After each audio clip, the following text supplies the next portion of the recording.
selamat siang. Kami mohon maaf, sahabat Pramita, tadi ada kendala teknis. Oke, senang banget rasanya bisa ketemu lagi dengan sahabat Pramita di acara siang hari ini, Healthy Talk kita yang live dari Instagram pramitalab.id. Nah, kita ini masih di bulan Oktober ya. Di bulan Oktober ini kita memperingati Breast Cancer Awareness atau Bulan Peduli Terhadap Kanker Payudara. Nah, tentu spesial banget ya Healthy Talk kita kali hari ini karena kita berkolaborasi dengan Rumah Sakit Onkologi Surabaya. Sahabat Pramita mungkin penasaran di mana Rumah Sakit Onkologi Surabaya, yaitu beralamat di Jalan Araya Galaksi Bumi Permai, Blok A2 sampai 567 Surabaya.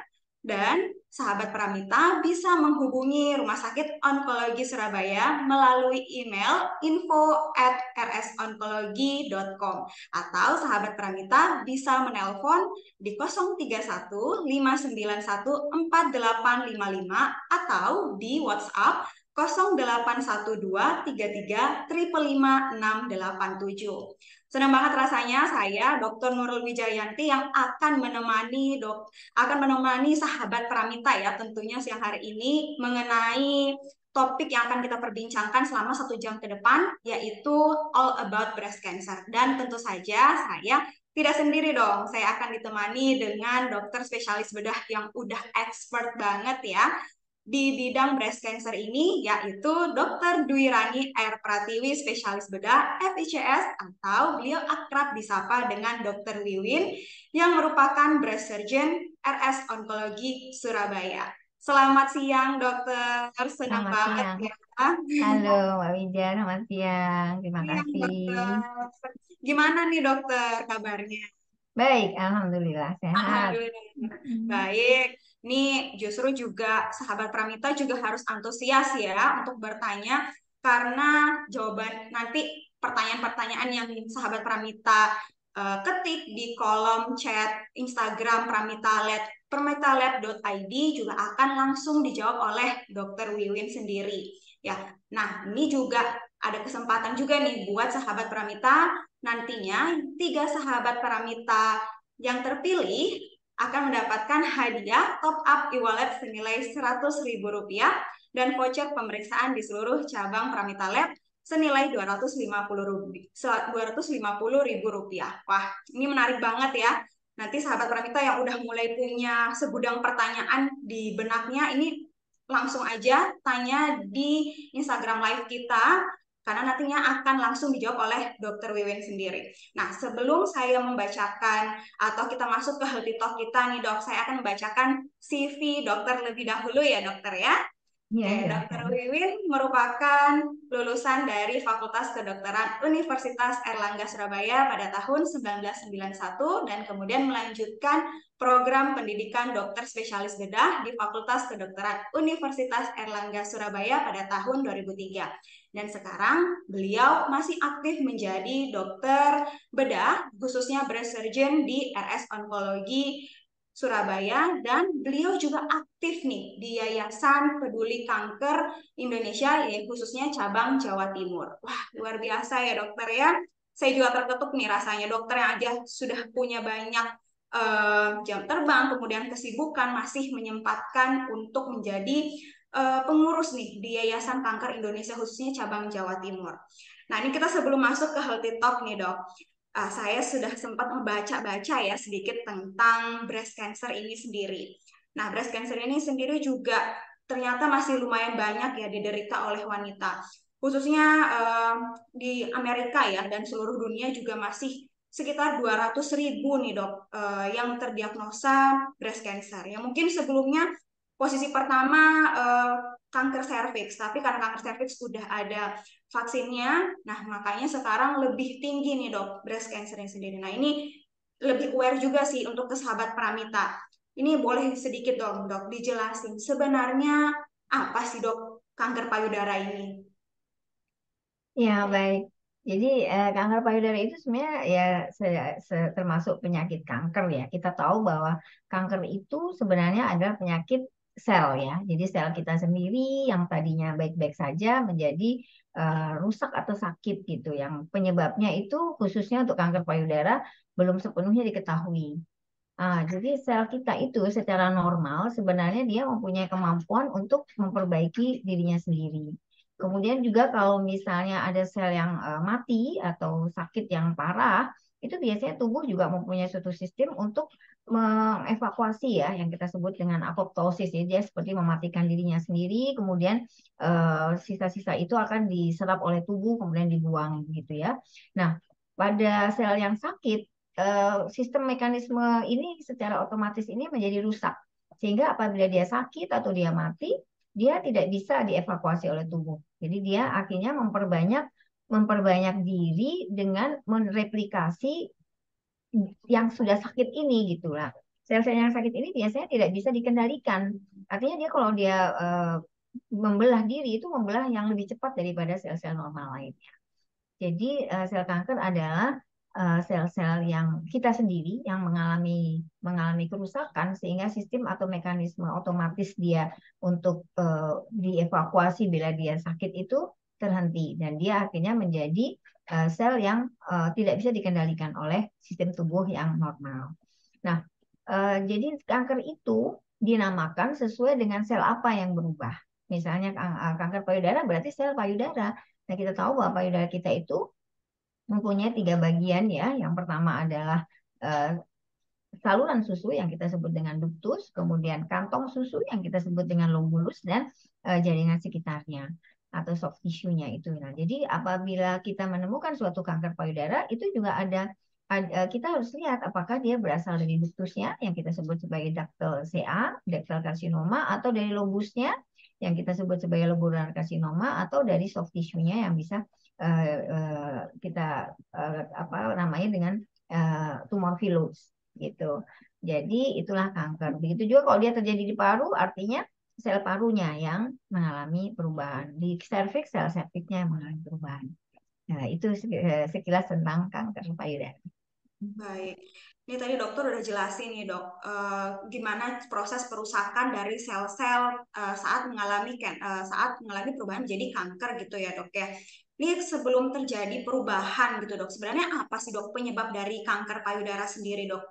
Hmm.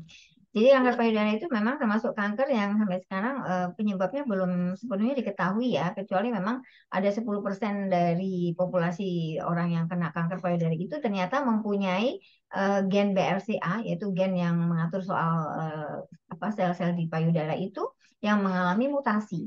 Jadi 10% itu bisa disebabkan karena adanya mutasi daripada gen BRCA di dalam diri orang tersebut, yang itu biasanya diturunkan.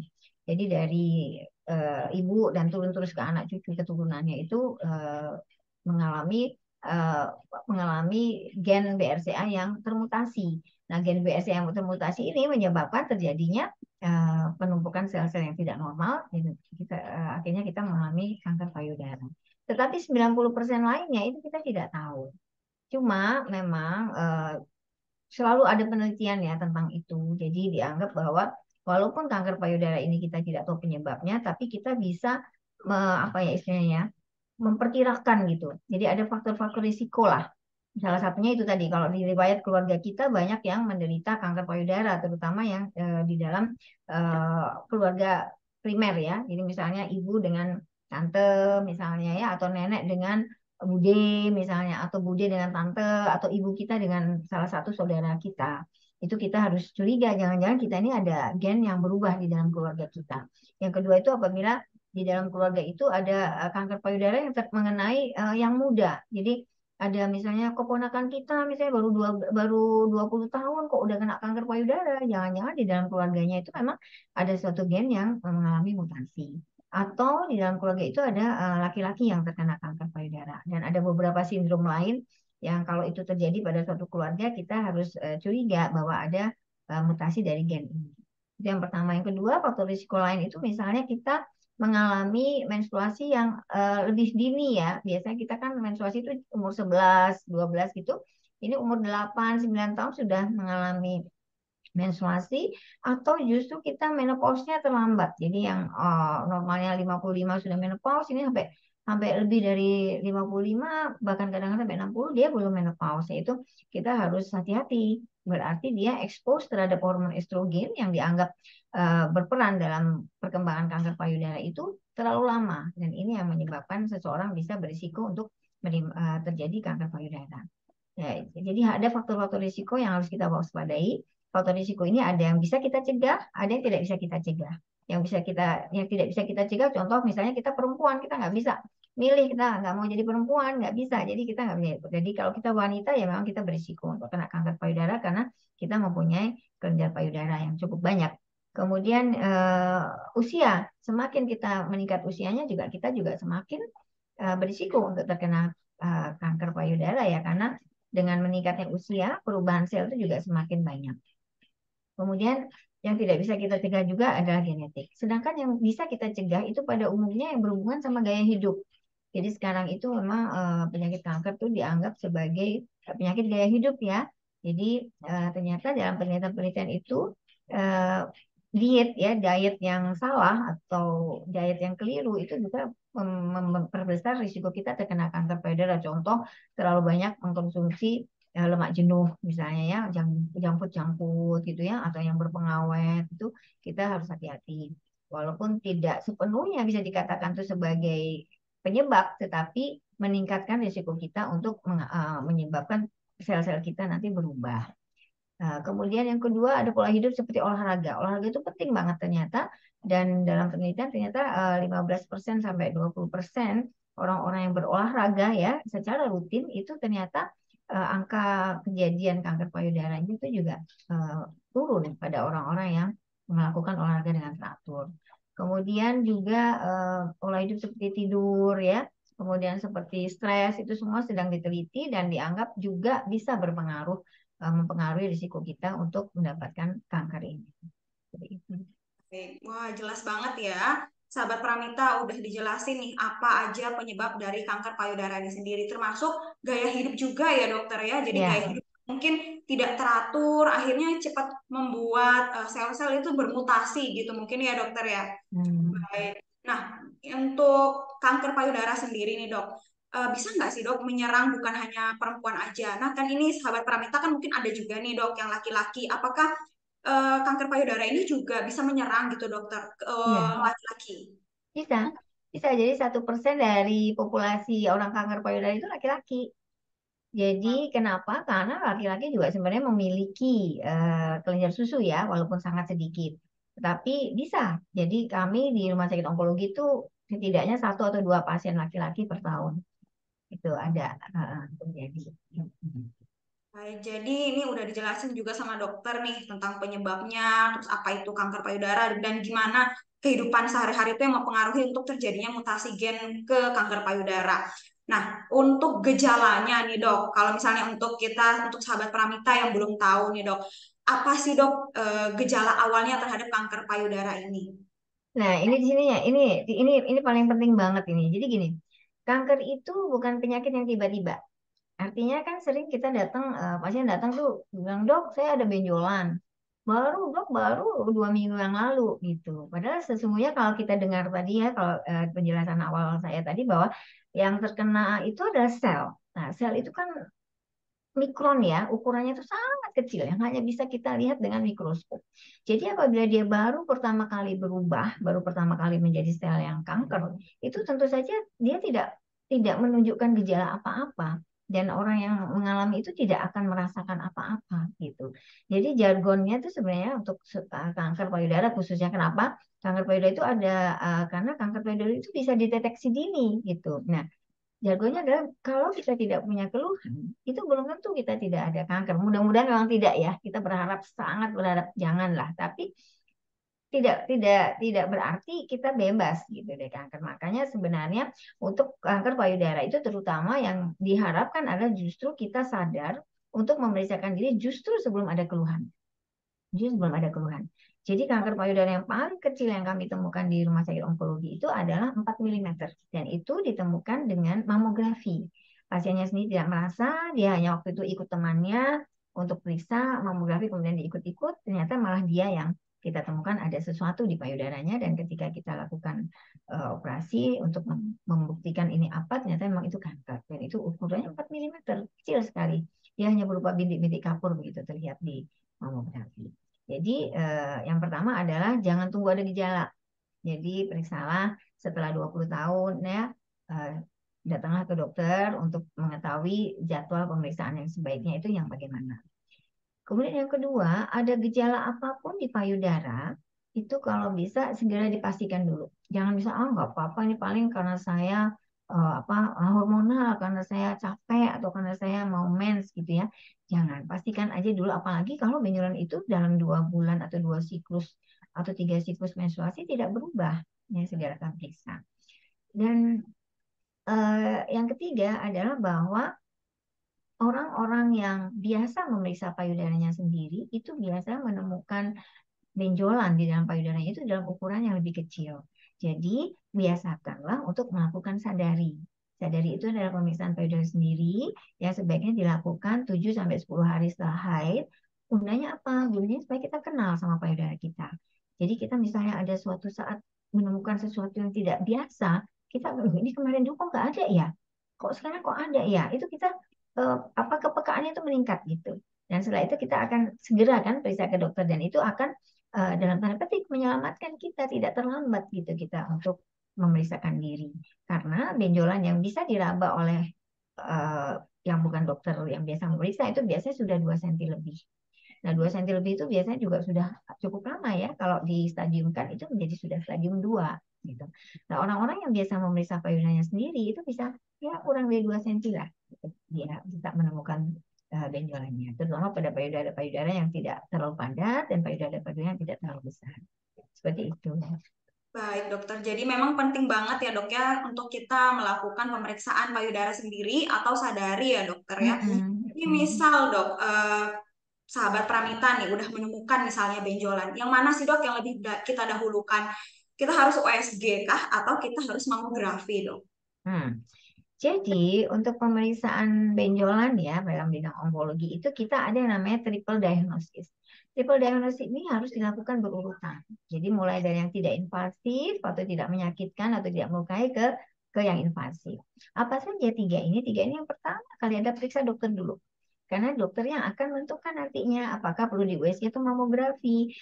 Tergantung dari umur ya, tergantung dari kasus. Misalnya, oh ini memang ini curiga banget nih. Jadi walaupun dia masih 25 tahun tetap harus dimamografi nih karena udah curiga banget. Tapi kadang-kadang oh ini kayak ya, ini kita USG dulu deh karena masih kurang dari 35 tahun jadi kita USG dulu itu tadi dokter yang akan menentukan. Jadi yang pertama periksa dokter dulu terutama dokter yang memang biasa bekerja di bidang breast ya karena bagaimanapun kepekaan seorang dokter yang sudah terlatih itu berbeda dengan yang tidak pernah atau jarang sekali untuk memeriksa payudara. Nanti kemudian baru ke yang non invasif lainnya adalah USG dan mamografi. Nah, USG dan mamografi ini penting. Jadi ya tadi seperti saya bilang kanker-kanker yang sangat dini itu dengan mamografi insya Allah dia bisa kelihatan ya berupa bintik-bintik kapur atau yang kita sebut dengan mikroklasifikasi. Baru setelah pemeriksaan ini selesai, nanti dokter akan menentukan ke pemeriksaan yang berikutnya yaitu biopsi. Biopsi ini bisa berupa biopsi jarum atau biopsi yang mengambil ya, biopsi terbuka. Biopsi tertutup itu bilangnya dengan jarum dan biopsi terbuka itu dengan operasi. Biopsi terbuka itu juga ada dua, ada yang dengan jarum yang halus, ada dengan jarum yang core yang besar ya. Nah, itu semua akan ditentukan nanti oleh dokter ya. Biasanya kita juga ada timnya. Jadi kita ada namanya tumor board gitu yang terdiri dari dokter bedah, dokter radiologi, dokter patologi, dokter hematologi, onkologi itu nanti akan berdiskusi gitu bahwa ini pasien tindakan apa yang tepat yang harus dilakukan pada dia. Jadi triple diagnostik ini harus dilakukan secara berurutan pemeriksaan dokter dulu, baru pemeriksaan imaging yaitu USG dan mamografi, baru kemudian biopsi. Biopsi kenapa kok harus didahului dengan imaging atau USG mamografi? Karena kadang-kadang benjolan yang kita raba itu kelihatannya jelas banget ya. Tapi ternyata dia itu kalau di USG terletak dalam.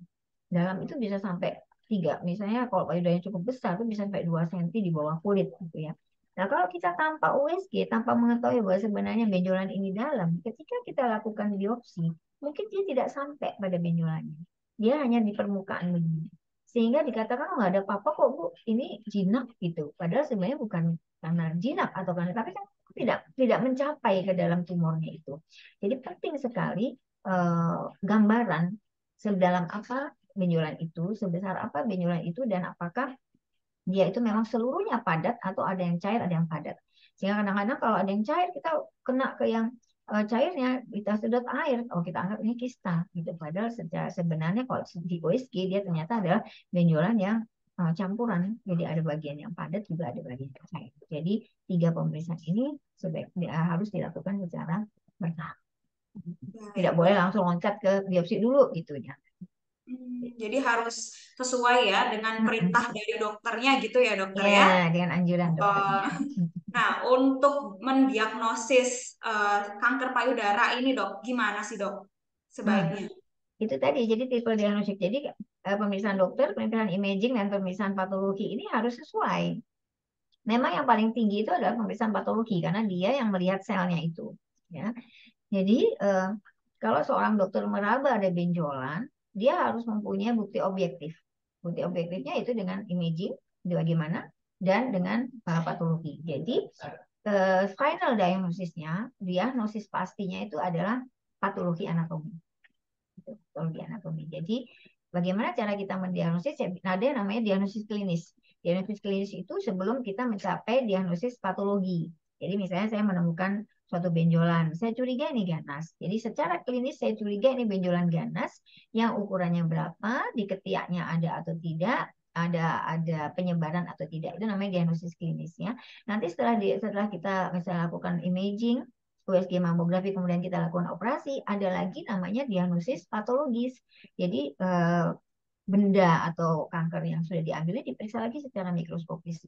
Nanti ditemukanlah itu tadi, apakah ini suatu kanker yang duktal, yang lobular, atau yang gimana, kemudian di ketiaknya ada atau tidak, kemudian ada penyebaran atau tidak dengan imaging tadi. Nah, dari situ baru kita mendapatkan diagnosis yang namanya diagnosis patologis.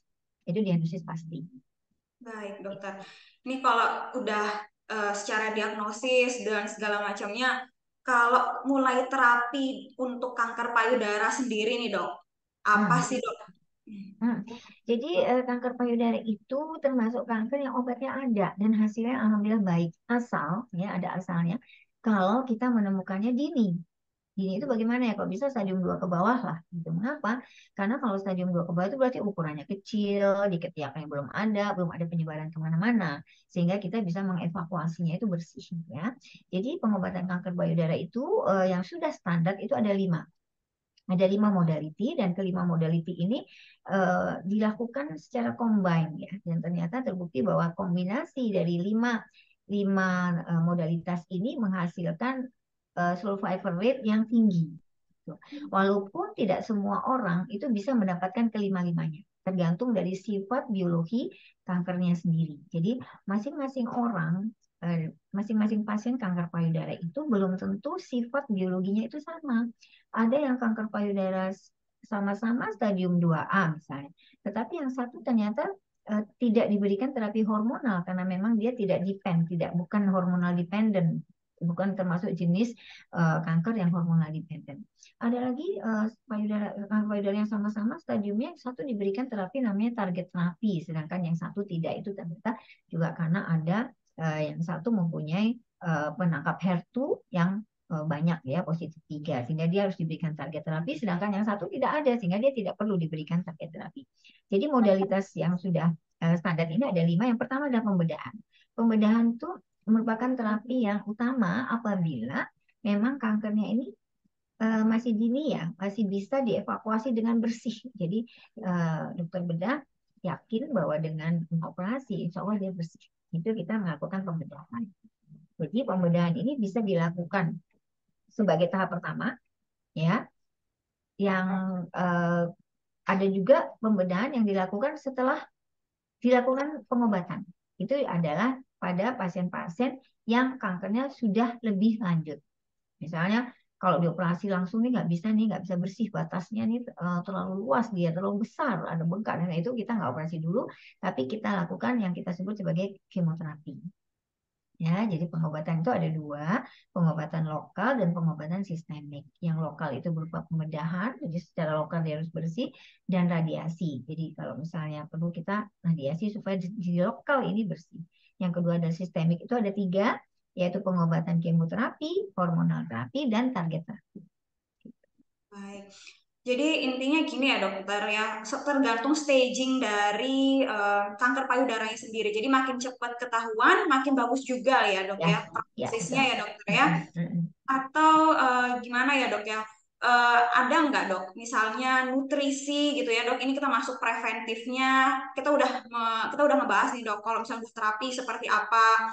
Terus sekarang kita masuk preventifnya nih dok. Hmm. Ada nggak sih dok nutrisi atau bagaimana kita mencegah lah dok untuk kita supaya nih sahabat Pramita, wah saya nggak mau nih kena kanker payudara. Bisa nggak sih dok? Walaupun mungkin ada turunan gitu ya dok ya.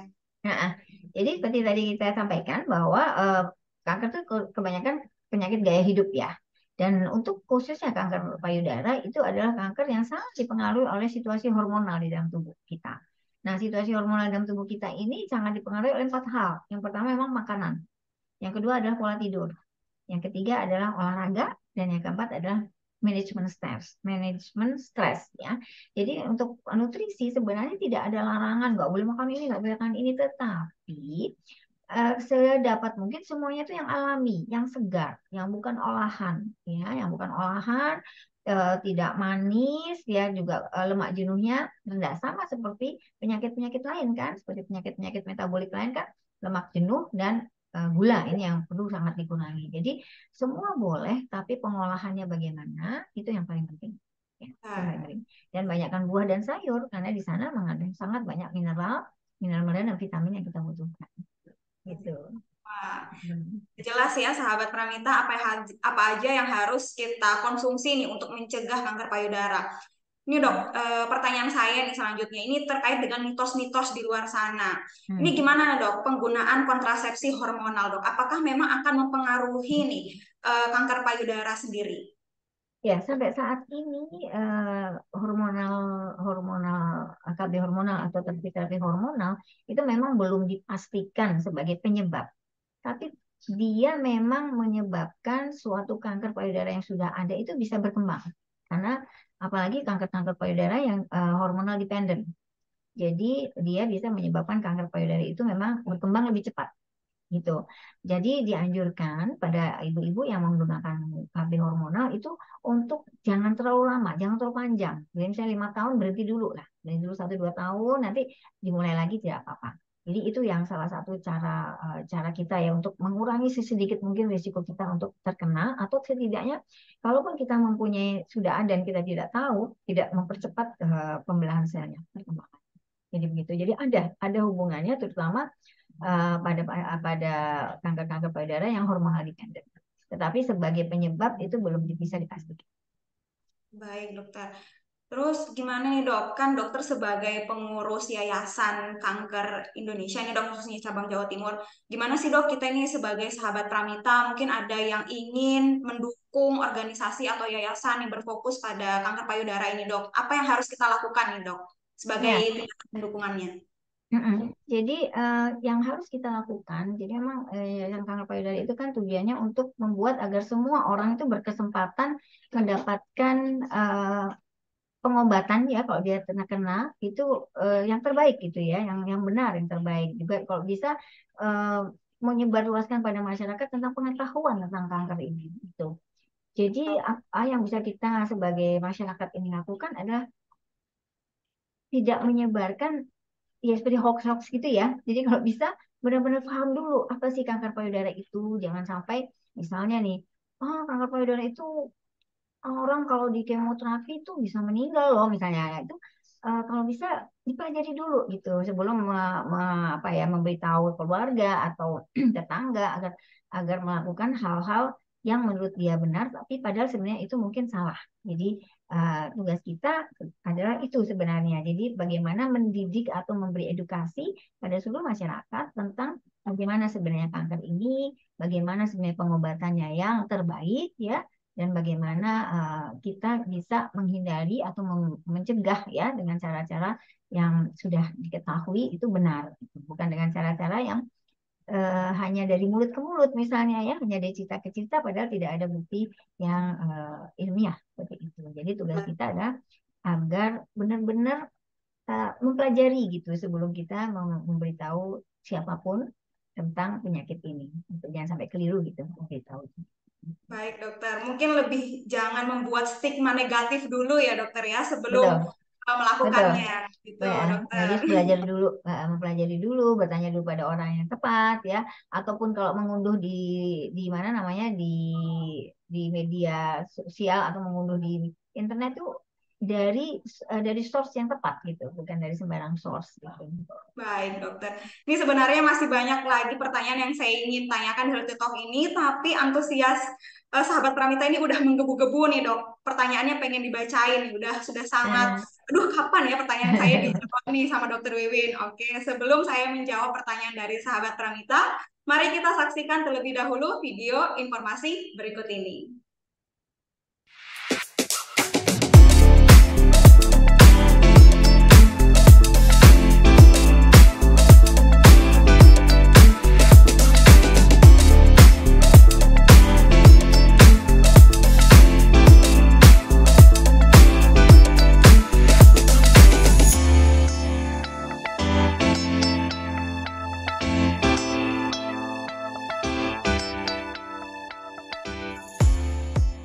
Ya, sahabat Pramita, sekarang Pramita Lab menghadirkan pemeriksaan terbaru yaitu ABUS atau Automated 3D Breast Ultrasound yang digunakan untuk mendeteksi dini kanker payudara.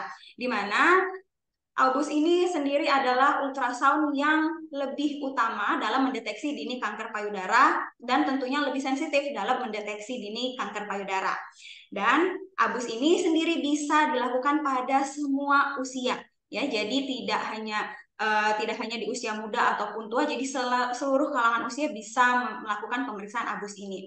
Dan ABUS ini juga bisa dilakukan pada wanita hamil, wanita menyusui, bahkan wanita yang menggunakan implan karena tidak menggunakan radiasi. Dan ABUS ini juga sangat cocok ya untuk densitas pada payudara Asia Tenggara, khususnya Indonesia, karena payudara orang Indonesia jauh lebih padat atau densinya itu lebih padat.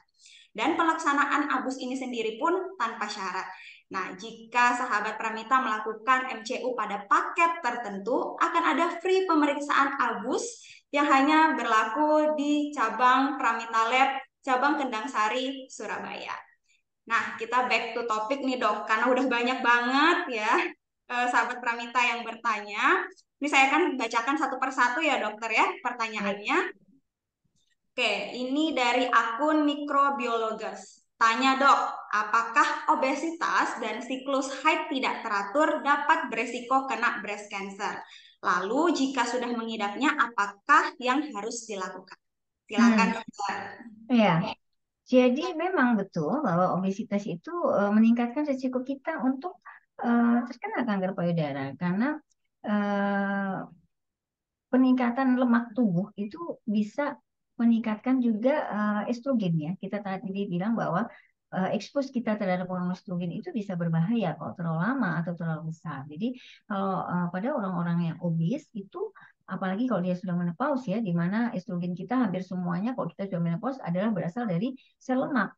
Jadi memang dan ternyata orang-orang obes itu dalam penelitian meningkatkan juga risiko dia untuk misalnya dia sudah pernah kena untuk kambuh gitu kankernya.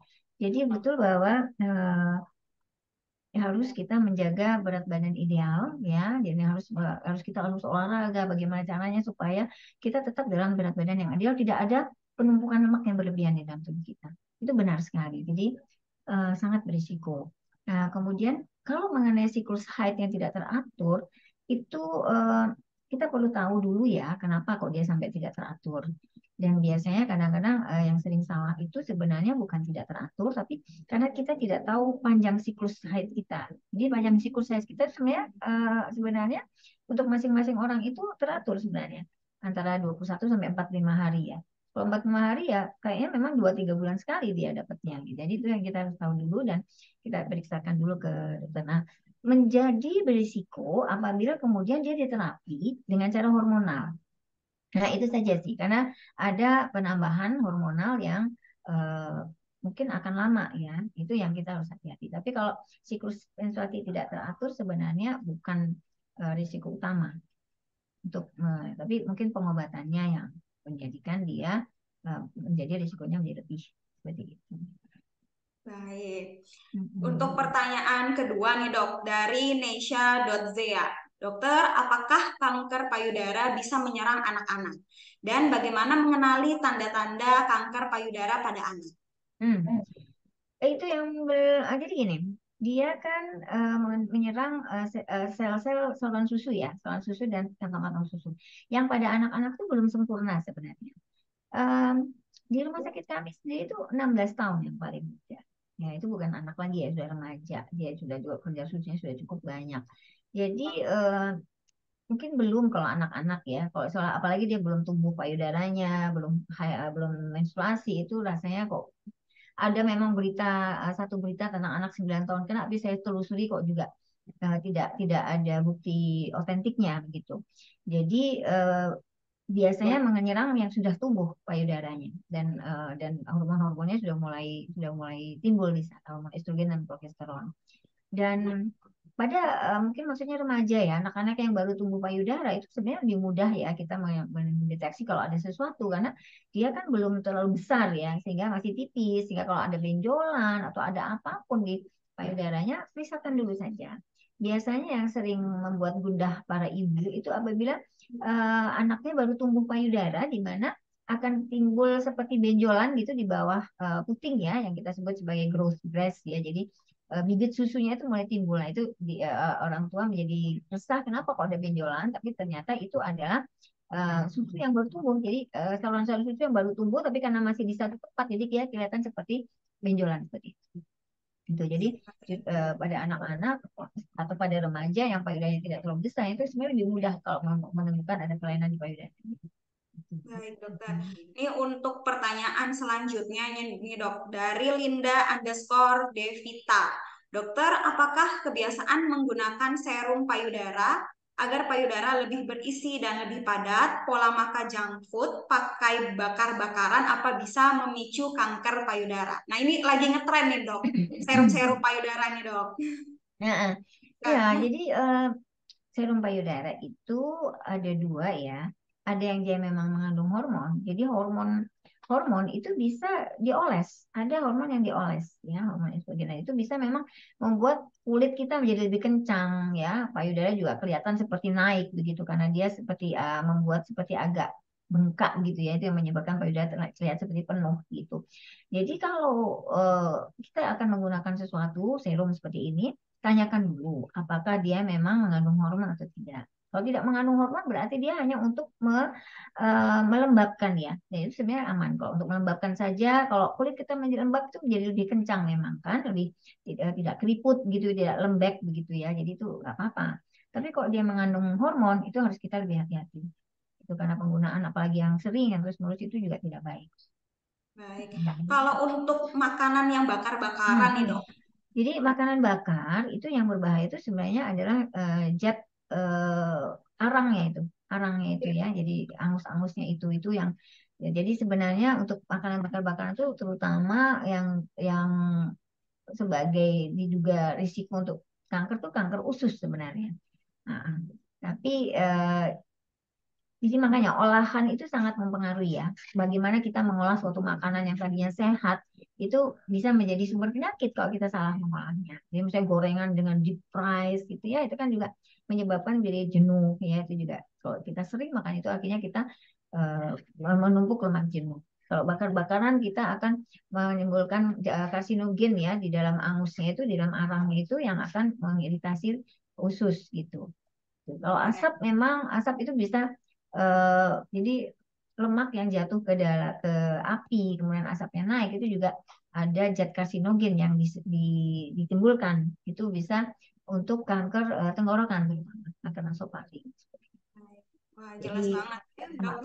jadi kita harus hati-hati juga dan tidak Baik. terlalu berlebihan lah dalam segala sesuatu dan kalau bisa segala makanan itu bervariasi jadi jangan terus-terusan yang bakar yang bervariasi ada yang rebus ada yang goreng pun jangan terlalu banyak ya dan tumis itu masih bagus tapi kalau udah goreng deep fry itu yang kita harus Baik, dokter. Mungkin dengan diimbangi olahraga juga ya kembali ya Nah, dokter ya. betul. Dan tidur jangan begadang. Iya, betul dokter. Ini untuk pertanyaan selanjutnya nih dok. Dari Anugrah Adi, dokter, pemeriksaan atau screening apa aja yang bisa dilakukan untuk mendeteksi dini breast cancer?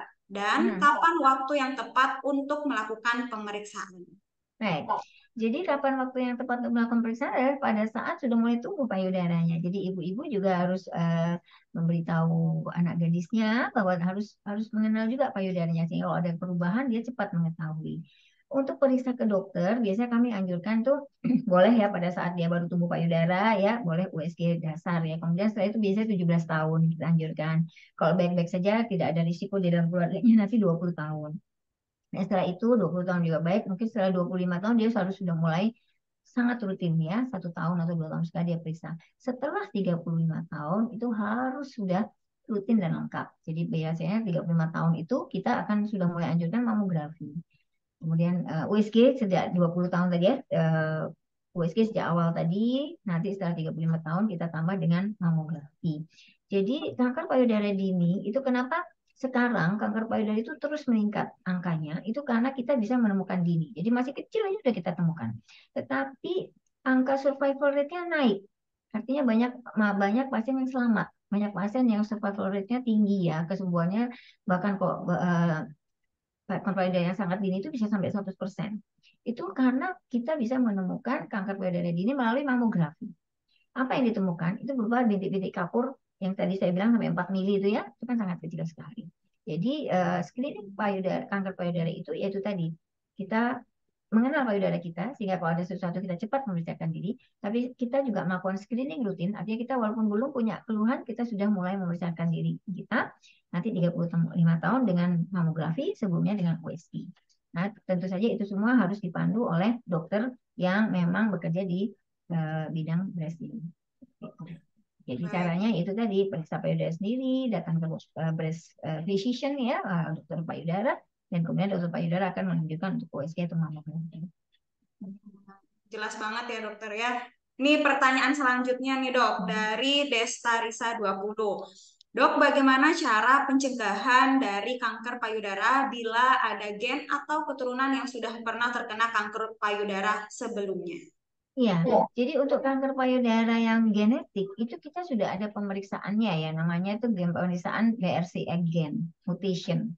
Nah, salah satu contoh yang kita bisa sampaikan itu Angelina Jolie. Jadi Angelina Jolie itu contoh yang luar biasa ya. Jadi dia memang keluarga itu banyak sekali yang menderita kanker payudara dan kanker ovarium. Jadi kanker indung telur itu gennya sama dengan kanker payudara. Nah, karena dia tahu itu, dia memeriksakan diri, ternyata memang dia mempunyai gen BRCA yang termutasi. Dimana kalau kita tahu bahwa kita diketahui bahwa kita mempunyai mutasi dari gen BRCA kita, ini kita 60% itu kita kemungkinan untuk kena kanker payudara dalam kurun waktu hidup kita. Nah, jadi oleh Angelina Jolie itu akhirnya memutuskan untuk mengambil payudaranya, ya, mengambil payudaranya, kemudian diisi dengan silikon dan juga mengambil kedua indung telurnya. Jadi apa yang harus kita lakukan kalau kita mempunyai gen mutasi yang positif ini? Salah satu adalah yang ekstrim ya, yang dilakukan oleh Angelina Jolie. Tapi tentu saja itu kan berat. Tidak semua orang bisa melakukan itu. Jadi kalau kita tahu begitu ya satu-satunya cara kita harus lebih rajin untuk kontrol. Lebih rajin untuk kontrol dan lebih peka terhadap perubahan yang ada di dalam payudara kita maupun di dalam organ-organ kita yang lain. Baik, dokter. Berarti intinya lebih aware aja ya dok ya dengan Lebih aware. payudara kita sendiri gitu ya dokter ya. Betul. Baik, untuk pertanyaan selanjutnya nih dok dari Almahira.nina, apakah ukuran payudara mempengaruhi resiko terkena kanker payudara? Silakan Tidak ya, dokter. tidak sekarang belum ya, tapi mungkin kepadatan mungkin ya, kepadatan. Jadi walaupun dia besar, tapi kalau tidak padat mungkin tidak. Jadi kepadatan payudara itu yang mempengaruhi risiko kita untuk terkena kanker payudara. Kalau ukuran tidak, sampai sekarang belum ada bukti bahwa payudara yang besar lebih aman atau payudara yang kecil yang lebih aman tidak.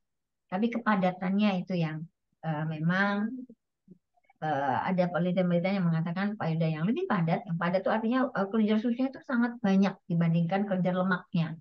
Itu memang risiko untuk kena kanker payudara lebih tinggi. Baik, dokter. Nih kita ke pertanyaan selanjutnya nih, dok. Dari Davo Dilski 1. Apakah berarti konsumsi vitamin D dapat mencegah terkena kanker mama, dok? Ya, Silahkan, dokter. jadi sekarang penelitian-penelitian tentang vitamin D ini banyak sekali ya, dan memang dari banyak penelitian itu ditengarai bahwa vitamin D ini sangat bermanfaat untuk pencegahan terhadap kanker ya, terutama kanker payudara. Jadi memang saat ini dianjurkan untuk terutama kita yang di negara tropis ya, itu sebaiknya memang mengkonsumsi vitamin ini, vitamin D ini. Baik, dokter. Mungkin lebih ke antioksidannya ya, dokter, Ya, ya, untuk mencegah. antioksidan dan dia juga memang memperbaiki sel-sel itu di dalam. Oke, baik, dokter. Ini untuk pertanyaan selanjutnya nih, dok. Dari Bunda.Putri 15. Bagaimana langkah preventif untuk mencegah kanker payudara khususnya pada remaja? Kapan harus melakukan pemeriksaan sadari? Karena kanker payudara ini tidak kita ketahui sebabnya, kita tidak bisa mencegah secara primer seperti kanker serviks ya. Kanker serviks kita tahu 90% karena virus dan sudah ada vaksinnya, jadi kita mencegah bisa dengan vaksin ya. Tetapi kanker payudara ini bisa dideteksi dini, yaitu salah satunya dengan mamografi atau dengan pemeriksaan yang teratur. Jadi yang kita lakukan adalah pencegahan sekunder. Pencegahan sekunder itu adalah menemukan kanker ini dalam stadium yang dini, yaitu tadi dengan awareness dan melakukan pemeriksaan-pemeriksaan sesuai dengan anjuran dokter. Seperti misalnya, walaupun tidak ada keluhan, 35 tahun sudah kita mamografi, seperti itu. Jadi screening payudara itu adalah dengan mamografi terutama. Selain dengan sadari itu, karena sadari sendiri sebenarnya tidak bisa menemukan kanker yang sangat dini, susah ya, karena kanker yang sangat dini itu betul-betul tidak bisa diraba. Jadi, tapi kalau dia rajin periksa, setidaknya lebih dini dia akan, kalau ada sesuatu tuh lebih dini diketahui. Baik, dokter. Ini dok, kira-kira kalau dari, kan sekarang juga remaja juga banyak nih dok, yang terkena tumor fibroadenoma ini dok. Kalau Hmm. dari FAM dok, ke kanker itu bisa nggak sih dok? Misal nih ada beberapa mungkin sahabat Pramita yang tidak atau takut misalnya mengoperasi FAM-nya dok. Terus ada nggak dok misalnya nanti menjadi ke arah kanker payudara? Gimana nih dok? Jadi di buku-buku memang tidak ada bukti bahwa fibroadenoma bisa berubah menjadi kanker. Tetapi eh, salah satu faktor risiko dari kanker payudara itu adalah apabila kita pernah mengalami tumor sebelumnya, walaupun tumor itu jinak. Jadi apakah tumor jinak ini kemudian berubah jadi kanker itu belum ada bukti karena makanya disebut bahwa kalau dia FAM ya FAM. Tapi memang sekali lagi diagnosis suatu kanker itu kan dari mikroskop ya. Nah, jadi mungkin masih banyak rahasia-rahasia di balik bentuk-bentuk mikroskopis ini yang belum kita ketahui. Sehingga ketika kita bilang bahwa ini FAM, apakah betul-betul FAM? Itu yang mungkin masih harus kita pelajari, harus banyak penelitian dilakukan.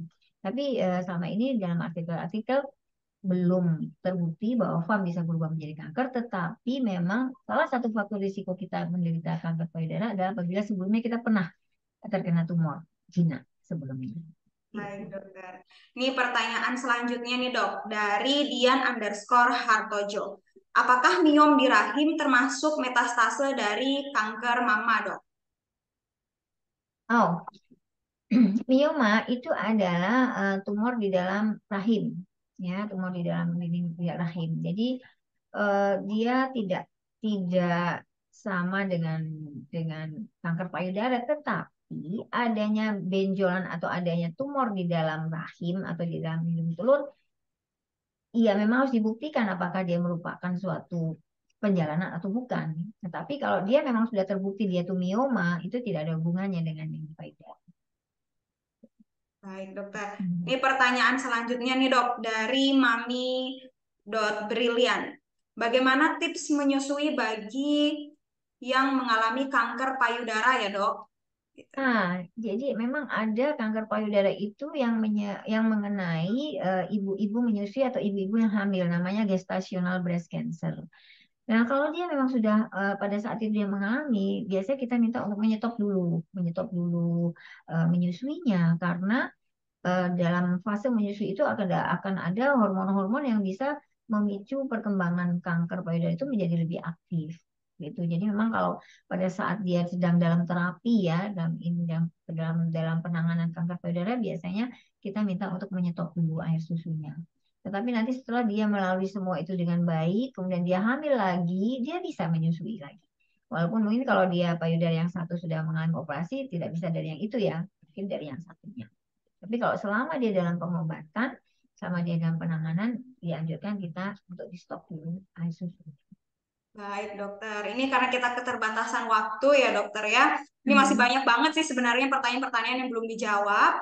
Tapi Hmm. sebelum saya mengumumkan siapakah 3 sahabat Pramita yang terpilih untuk mendapatkan hadiah, kita akan menyaksikan video informasi berikut ini.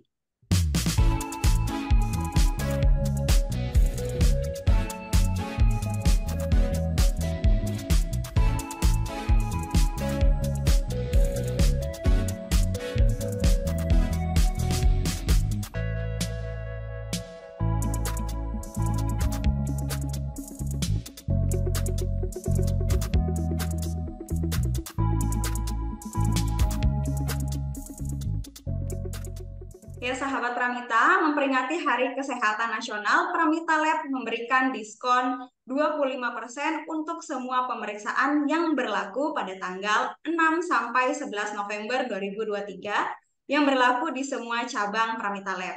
Dan sahabat Pramita, untuk informasi lebih lanjut, silakan hubungi ke WA layanan Sapa Pramita dengan nomor 088803057700. Ini selanjutnya saya akan mengumumkan nih siapa sahabat Pramita yang terpilih mendapatkan top up e-wallet sebesar Rp100.000 dan e-voucher pemeriksaan kesehatan di seluruh cabang Pramita Lab senilai Rp250.000. Oke, untuk pemenangnya yaitu dari akun Destarisa 20, kemudian akun kedua dari Davo Dilski 1, dan ketiga yaitu cerita_ice. Saya ucapkan selamat bagi 3 sahabat Pramita yang terpilih mendapatkan hadiah top up e-wallet senilai Rp100.000 dan voucher pemeriksaan kesehatan di seluruh cabang Pramita Lab senilai Rp250.000. Kami informasikan juga kepada sahabat Pramita yang terpilih akan dihubungi oleh tim Pramita Lab melalui DM Instagram dan mohon untuk tidak memprivate akun Instagramnya. Oke, tadi ini udah banyak banget nih dok, dijelasin ya mulai dari awal ya sesi healthy talk kita, kemudian sesi pertanyaan dari sahabat Pramita yang lumayan banyak banget yang bertanya ini karena saking antusiasnya. Apalagi Dokter Wewin menjelaskan juga dengan sangat jelas ya sahabat Pramita. Ini saya ucapkan banyak terima kasih kepada Dokter Wewin di sela-sela kepadatannya sebagai dokter bedah nih ya, dokter breast surgeon, masih menyempatkan waktu untuk berbagi ilmu nih kepada kita semua. Semoga ilmunya sangat bermanfaat untuk sahabat Pramita semuanya. Dan ini saya yang terakhir nih dok, bisa diberikan kesimpulan untuk sahabat Pramita mengenai topik kita all about breast cancer ini dok. Silahkan. Jadi bahwa kanker payudara itu adalah kanker yang sudah ada obatnya teman-teman. Jadi jangan takut untuk periksa. Bahkan kalaupun ada saudara atau siapapun yang terkena kanker payudara, yakinkan bahwa don't worry, be happy. Sekarang kanker payudara termasuk kanker yang keberhasilan pengobatannya itu tinggi sekali. Tapi sekali lagi itu semua asal kita datang pada saat yang tepat dan memeriksakan diri juga pada tempat yang tepat agar tidak keliru gitu ya cara menangani pertamanya karena penanganan awal itu menentukan sekali kesembuhannya gitu. Jadi teman-teman semua ayo kita mulai peduli kepada payudara kita masing-masing, juga peduli terhadap apa sebenarnya breast cancer ini sehingga kita dapat bahu-membahu ya saling bergandengan tangan untuk menghadapi penyakit ini dengan berani sehingga kita juga tidak ada lagi orang-orang yang terkena kanker payudara yang datang di stadium yang lanjut. Tapi kita semua datang daripada stadium yang dini sehingga pengobatannya menjadi lebih dalam tanda petik ya murah dan mudah dan kesembuhan juga tinggi. Baik, terima kasih banyak dokter atas Sama-sama. kesimpulannya. Semoga dokter sehat selalu, dokter. Sama-sama kita semua sehat selalu. Dokter, silakan melanjutkan aktivitas kembali.